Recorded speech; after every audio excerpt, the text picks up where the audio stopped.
అవినీతి జరగలేదు. పదే పదే పదే పదే అవినీతి అవినీతి అని చెప్పి దీని మీద మీరు ఎక్కువ రాసుకుంటూ పోతుంటే ఇన్స్టిట్యూషన్స్కు ఇబ్బంది అవుతుంది. ఇన్స్టిట్యూషన్ బాగా నడుస్తుంది.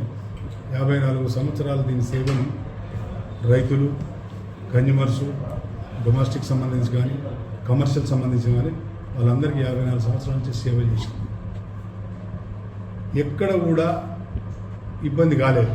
ఎందుకంటే ఈ 10 రోజులు 15 రోజుల నుంచి ఈఆర్సీ ఏదైతే ఒక రికమెండేషన్ ఒక అడ్వైజ్ చేసిండే వాళ్ళు.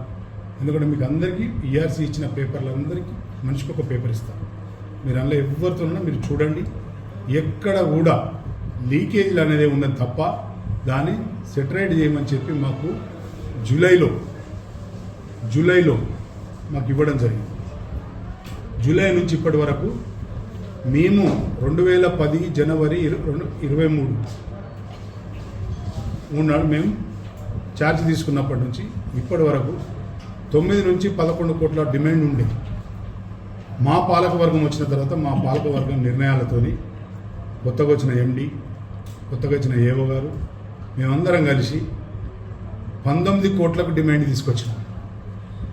ఇగో ఇది మేము చేసిన ఈ 12 నెలల్లో చేసిన అభివృద్ధి స్ట్రీమ్ లైన్ చేసుకుంటూ వచ్చింది. ఇది విత్ ఇన్ ద 6 months లోపల 27 నుంచి 28 కోట్లకు పోతుంది.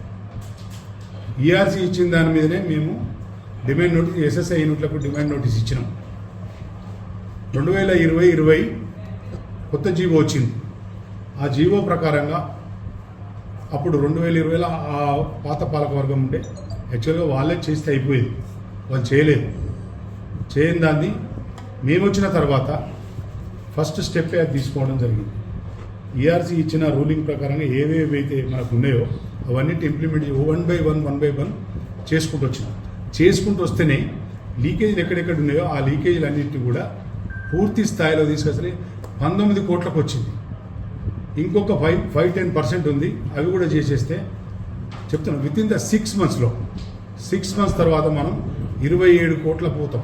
25 దాటి 27-28 కోట్లకు పోతుంది డిమాండ్. అందరూ ఆల్ కేటగిరీస్ మారుస్తున్నాం. ఏం చేస్తామంటే గతంలో ఎవరు కూడా చూడలేదు. 2020లోనే వీళ్ళు క్వశ్చన్ చేసేది తప్ప 2020లోనే క్వశ్చన్ చేసేది. అంతకుముందు మనకు టారిఫ్ తక్కువ ఉండే, 18 నుంచి మన టారిఫ్ పెరిగింది.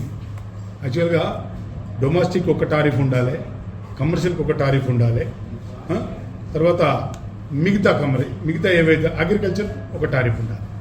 అయితే కంబైన్డ్గా కలిసి మనకి ఏం చేస్తుందంటే ₹4.85 ఒక యూనిట్ ఇస్తారు. 2018 ముందు ₹1.10 యూనిట్. లాస్ అనేది 2018 వరకు లాస్ లేదు, బ్రహ్మాండమైన లాభాలు నడుస్తుంది సంస్థ.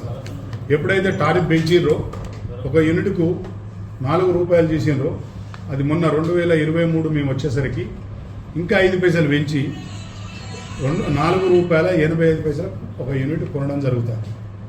అంటే దాన్ని బట్టి ఏంటంటే ₹4.85 ఒక యూనిట్ కొంటే దాన్ని మనం ₹6, 6.5 మనం బిజినెస్ చేయాలి, అంతే కదా.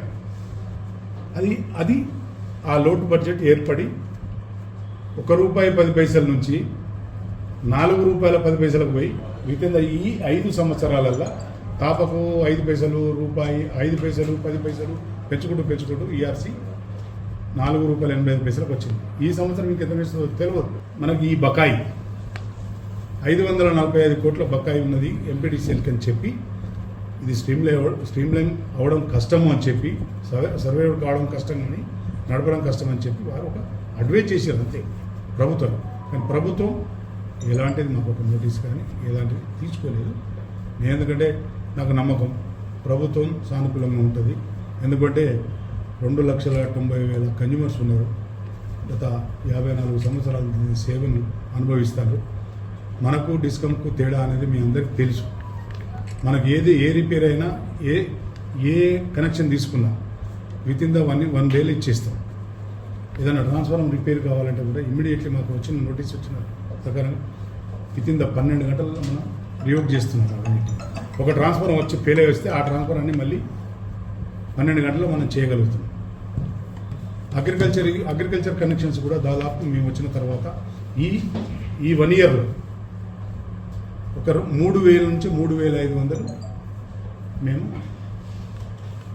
ఉన్నాయి. ఏవైతే థెఫ్ట్గా నడుస్తున్నాయో అవన్నీ రెగ్యులరైజ్ చేయించుకోండి. ఎందుకంటే సబ్సిడీ పోతుంది. అగ్రికల్చర్ కనెక్షన్స్కి సబ్సిడీ కాబట్టి సబ్సిడీకి నష్టం జరిగింది. ఇటు బిల్లు పడ్డది మన మీద. అవన్నీ ఇప్పుడు 3,500 కనెక్షన్స్ కట్టిపించింది ఇప్పటివరకు. దాదాపు ఇంకా అవుతున్నాయి. ఒకేసారి చేస్తే ఇబ్బంది పడుతున్నారని మీకు తెలుసు. చరిత్రలో 13 మందిని సస్పెండ్ చేసిన రోజులు ఎప్పుడు కూడా లేవు. మా పాలక వర్గమే వచ్చిన తర్వాత నిర్ణయాలు తీసుకొని మేము చేయడం జరిగింది.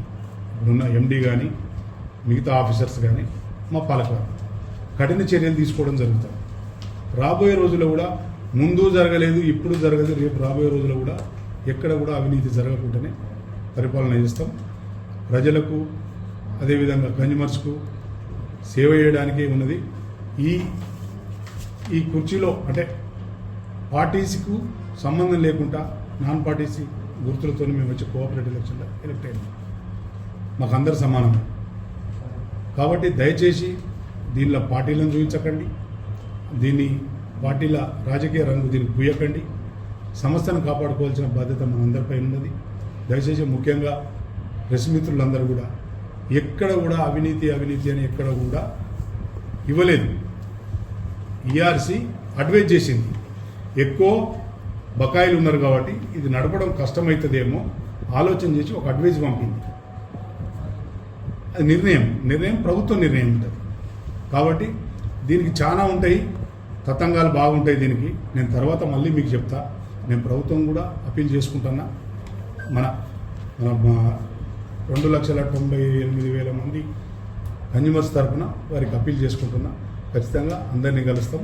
మా పాలకవర్గం కలిసి అన్ని రిప్రజెంటేటివ్ ఇస్తాం.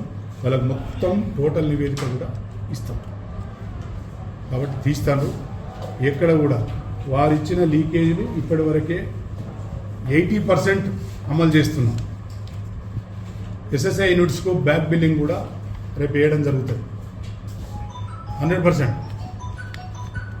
22 కోట్లు ఎస్ఎస్ఐ యూనిట్స్ది బ్యాక్ బిల్లింగు 22 కోట్ల వరకు ఉన్నది. 22 కోట్ల దాన్ని మనం ఇచ్చిన డిమాండ్ ఫ్రెష్ డిమాండ్ పంపితేనే దాని మీద కోర్టుకు పోయింది. కోర్టులో ఉన్న అంశాన్ని మనం మాట్లాడద్దు. కాబట్టి మేము ఎస్ఎస్ఐ యూనిట్ల మీద మేము ఎక్కడ కూడా మేము అగ్రెసివ్గా పోతలేము. మా ఎంప్లాయీస్ కానీ మా పాలకవర్గం కానీ పోతలేదు. దయచేసి కన్జ్యూమర్స్ కూడా ఆలోచన చేసుకోవాలి. ఇది మన సంస్థ, మన కోఆపరేటివ్ సంస్థ. దీన్ని కాపాడుకోవాల్సిన బాధ్యత మనందరికీ ఉంటుంది. కాబట్టి కరెక్ట్ టైంలో ఎంత కరెంటు కాల్చుకుంటే అంతమంది మీరు డబ్బులు కడితే బాగుంటుంది. ఎందుకంటే దాదాపు 70 నుంచి 80 కోట్ల రూపాయలు బకాయిలు ఉన్నది. ఆల్ కేటగిరీస్లో 80 కోట్ల వరకు మన దగ్గరనే ఉన్నాయి. అందరూ కూడా సకాలంలో మీరు బిల్లు కడితే బాగుంటుంది. ఇప్పుడు రాబోయే రోజుల్లో కూడా గూగుల్ పే, ఫోన్పే కూడా తీసుకుంటున్నాం. దాని ద్వారా కూడా మీకు అందరికీ యాప్లు ఇస్తారు కాబట్టి దాని ద్వారా కూడా మీరు పేమెంట్ చేసుకోవచ్చు. ఏదైనా సులభతరం చేయడం జరుగుతుంది. కాబట్టి ఇంకొకసారి ప్రెస్ మిత్రులు కూడా మీరు దయచేసి ఎక్కడ కూడా అవినీతి మాకు ఎక్కడ అని ఇలా రాయలేదు. దయచేసి దాన్ని ఎక్కడ కూడా అవినీతి అని వాడకండి ప్లీజ్. దయచేసి ఎందుకంటే మన ఇన్స్టిట్యూషన్ మంచి ఇన్స్టిట్యూషన్, దీన్ని దూరం చేసుకోవద్దనేది నా విజ్ఞప్తి. మరిన్ని వీడియోస్ కోసం ఛానల్ ని సబ్స్క్రైబ్ చేయండి. లేటెస్ట్ అప్డేట్స్ కోసం వాట్సాప్ ఛానల్ ని ఫాలో చేయండి. అండ్ లింక్ డిస్క్రిప్షన్ లో ఉంది.